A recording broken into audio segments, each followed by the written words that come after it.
ఈరోజు దేవుని వాగ్దానం యోహాను సువార్త 4వ అధ్యాయం 42వ వచనం.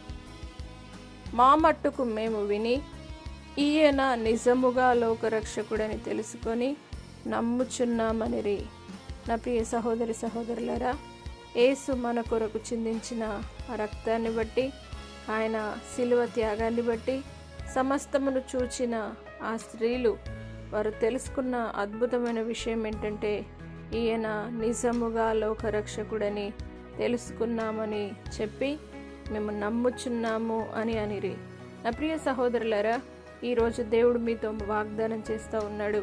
మీరు ఎవరైనా సరే దేవుని యందు నమ్మిక ఉంచి ఆయన నిజముగా లోకరక్షకుడని మీరు అంగీకరించినట్లయితే, దేవుడు మీ పాపముల కోసము, మన పాపముల కోసము, లోక పాపములను కోసము, మనందరి పాపముల కోసము ఆయన రిక్తునిగా మార్చబడ్డాడు. కాబట్టి ఆయన నిజమైన లోకరక్షకుడని మీరు తెలుసుకొని నమ్మి విశ్వసించి ఆయన యందు మీరందరూ కూడా రక్షణ పొందుదురుగాక.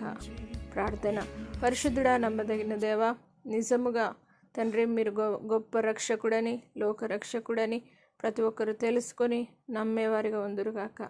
మా కొరకు మీరు చిందించిన రక్తాన్ని బట్టి, దేవ త్యాగాన్ని బట్టి దేవ ప్రతి ఒక్కరూ నాయన నీ త్యాగమును గ్రహించి నిన్ను ఎరిగి మీ అందు రక్షణ పొంది ముందుకు సాగుటకు మీరే నిజమైన లోకరక్షకుడని తెలుసుకొని మేము నమ్మి రక్షణ పొందుటకు సహాయమును చేసి ఆశీర్వదించి బలపరచగలరని యేసు పరిశుద్ధ నామమును బట్టి అడిగి వేడుకుంటున్నాము తండ్రి.